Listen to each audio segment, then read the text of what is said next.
ये देखिएगा आज का पहला क्वेश्चन क्या पूछा जा रहा है हमसे। पूछा गया है कि दो संख्याओं का योग कितना है 20 है और तथा उनका अंतर कितना है 4 है। तो वे संख्याएं ज्ञात कीजिए। यानी जिन दो संख्याओं का योग कितना है 20 है और उनका अंतर कितना है 4 है, उन्हीं संख्या को पूछना चाह रहे हैं कि वह दोनों संख्याएं कौन सी हैं और दोनों संख्या हमें पता भी नहीं। यानी ये जो दो संख्याएं होंगी मान लो एक ए होगी एक क्या होगी बी होगी। इसमें एक संख्या छोटी होगी एक बड़ी होगी। जब भी हम दो संख्या लिखेंगे या तो हो सकता है दोनों बराबर बराबर हो, लेकिन एक संख्या छोटी एक संख्या बड़ी, मतलब एक ए और एक क्या हो गया बी। यानी ए और बी का हमें मान चाहिए। तो इसको एक आसान तरीके से लगाएंगे। देखिएगा, जब भी हमें बड़ी संख्या निकालना हो, जब भी हमें क्या निकालनी हो बड़ी संख्या निकालनी हो, तो कुछ मत करिएगा। जो ये 20 है और ये जो 4 है इनको ऐड कर दीजिएगा। 20 और 4 को क्या कर दीजिएगा ऐड कर दीजिएगा और इसका क्या कर देंगे आधा कर देंगे। तो 20 4 कितना होगा 24 होगा और बटे क्या कर देंगे 2 कर देंगे। तो जब इसे काटेंगे तो ये कितना आ गया 12। मतलब एक संख्या हमारी मिल गई। एक संख्या हमारी कितनी मिल गई 12। अब दूसरी संख्या जब ज्ञात करना है, एक दूसरी संख्या भी तो ज्ञात करनी है कि दो संख्याओं का योग था ना। तो दूसरी संख्या जब निकालनी होगी तो इस बार क्या करेंगे, इस बार भी वही चीज़ करेंगे लेकिन इस बार अंतर करेंगे। इस बार 20 माइनस क्या करेंगे 4 बटे क्या कर देंगे 2। 20 माइनस 4 करेंगे तो इस बार कितना होगा 16 होगा और बटा क्या कर देंगे 2। इस बार जब काटेंगे तो कितना आ जाएगा 8। मतलब ये वही दोनों संख्याएं हैं। एक क्या थी 12 थी और दूसरी क्या थी 8 थी।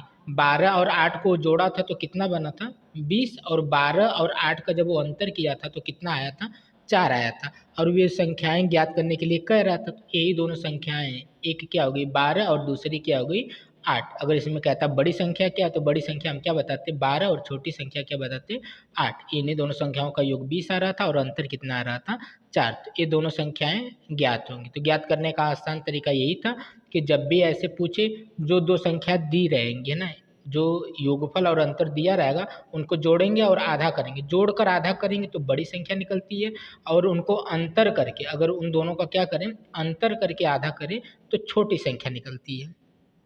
अगला क्वेश्चन देखिएगा क्या पूछा जा रहा है, पढ़िएगा।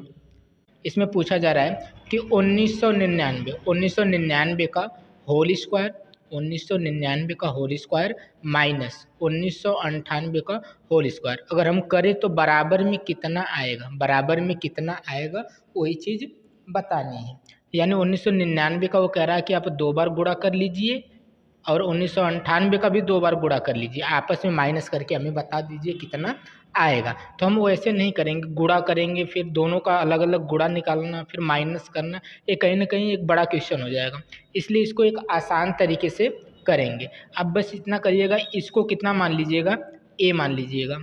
जो 1999 वाला है इसको क्या मान लीजिएगा ए मान लेंगे। इसको क्या मानेंगे हम ए मानेंगे और इसको हम क्या मान लेंगे बी मान लेंगे। इसको हम कितना मान लेंगे बी मान लेंगे।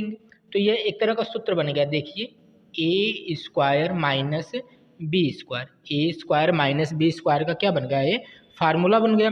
और ए स्क्वायर माइनस बी स्क्वायर बराबर होता क्या है, एक कोष्टक में ए प्लस बी और एक कोष्टक में क्या होता है ए माइनस बी। यानी एक कोष्टक में प्लस में लिख देते हैं और एक में किस में लिख देते हैं माइनस में लिख देते हैं। तो अब देखिएगा हमने किसको किसको क्या माना है ए हमने किसको माना है 1999 को। ए हमने किसको माना 1999 प्लस का चिन्ह लगाएंगे। बी हमने किसको माना है 1998। ये हो गया पहले कोष्टक में। और दूसरे कोष्टक में देखिए ए हम किसको माने थे 1999, किसको माने थे 1999, इस बार माइनस है।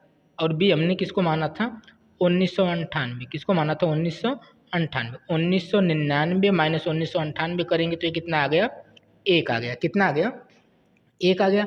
और इन दोनों को आपस में जोड़ लीजिए। इन दोनों को आपस में जोड़ेंगे तो कितना आ जाएगा 3997। कितना आएगा 3997। अभी कोष्टक जब हटाएंगे तो बीच में क्या होता है गुणा होता है। मतलब 3997 गुणे 1। यानी जब 1 में गुणा करेंगे तो आंसर कितना आ जाएगा निकल के, आंसर इसका कितना आ जाएगा 3997। क्योंकि किसी भी संख्या का जब 1 में गुणा करेंगे तो स्वयं संख्या ही क्या आ जाती है आंसर आ जाती है। तो इसका आंसर कितना आ जाएगा 3997। यानी इस क्वेश्चन का जो आंसर हो गया वो कितना हो गया 3997।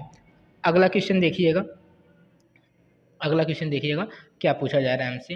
देखिए एक करड़ी का क्वेश्चन है, करड़ी का क्वेश्चन लगाइएगा, इसको भी एक आसान तरीके से लगाएंगे। देखिए इसको कैसे लगाएंगे, इसमें एक चीज़ ध्यान दीजिएगा, ध्यान क्या देना है कि इस वाले क्वेश्चन यानी ऐसे क्वेश्चन को जब भी हम हल करेंगे, ऐसे क्वेश्चन को जब भी हम हल करेंगे हमेशा अंतिम यानी हमेशा लास्ट से लगाना, यानी अंतिम से लगाते हुए आगे की तरफ जाएंगे। तो चलिए इसको अंतिम से हल करते हैं। तो सबसे अंतिम में चलेंगे तो रूट में क्या दिख रहा है 144, रूट में 144 का मान क्या होता है 12, रूट में 144 का मान क्या होता है 12।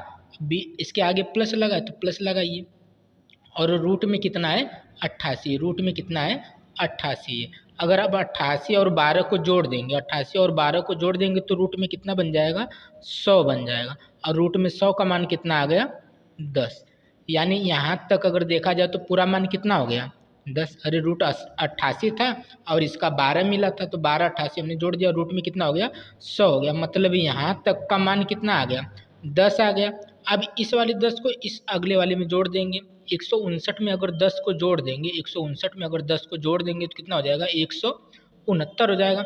अब 169 किसका मान होता है, जब 169 को देखेंगे तो ये 13 का होता है, किसका होता है 13 का होता है, मतलब यहाँ तक पूरा मान कितना आ गया 13।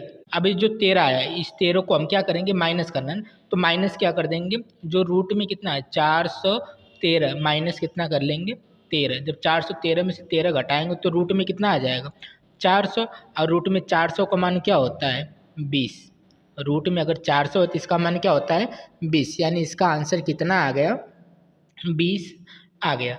देखिएगा इसमें हमने क्या किया, जैसे रूट में कितना था 144 था, पीछे से ही इसको हल करना है, तो रूट में कितना था 144, रूट में 144 का मान कितना आ गया 12, और इसके आगे क्या था रूट में 88, तो इस 12 को इस 88 में जोड़ दिए हम, 88 जोड़े हैं तो कितना हो गया यह रूट में 100 हो गया, और रूट 100 का मान कितना होता है 10 होता है। अभी जो 10 आया इसको 159 में जोड़ दिए, 159 में जोड़ दिए तो कितना हो गया 169। अभी 169 रूट 169 का मान क्या होता है 13, यानी कड़ी हटती हुई जा रही है ना, तो ये कितना आ गया 13। अभी जो 13 बच्चा इसे माइनस करेंगे किसमें से, क्योंकि माइनस का चिन्ह लगा, तो इसे 413 में से माइनस करेंगे, 413 में से माइनस करेंगे तो ये कितना हो जाएगा 400 हो जाएगा, और रूट में 400 का मान होता कितना है 20 होता है। उम्मीद करते हैं कि ये क्वेश्चन आपको समझ में आ गया होगा।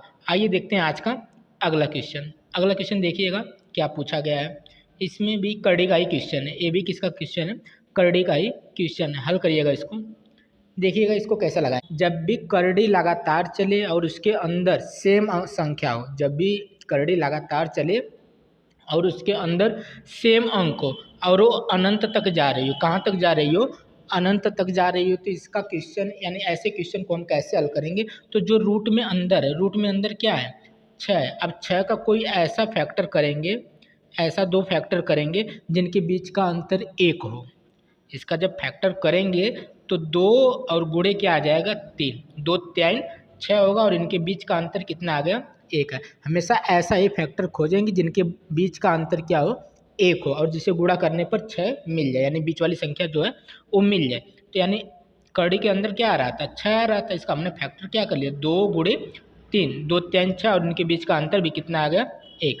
अब देखिएगा यहाँ पे प्लस माइनस का ध्यान देना, यहाँ पे प्लस लगा है ना, प्लस यहाँ लगा है, प्लस यानी संख्या प्लस में चल रही थी, जब भी प्लस में चलेगी तो बड़ा वाला हमारा आंसर हो जाएगा, बड़ा वाला क्या है इसमें 3 है, यानी इसका आंसर क्या हो जाएगा 3 हो जाएगा। अगर ये चीज़ माइनस में चली होती, अगर ये प्लस की जगह क्या रहा होता माइनस माइनस रहा होता तब हम इस छोटी वाली संख्या को आंसर बताते, तो प्लस था तो हमने 3 को क्या कर दिया आंसर बता दिया। देखिएगा आज का अगला क्वेश्चन और आखिरी क्वेश्चन होगा।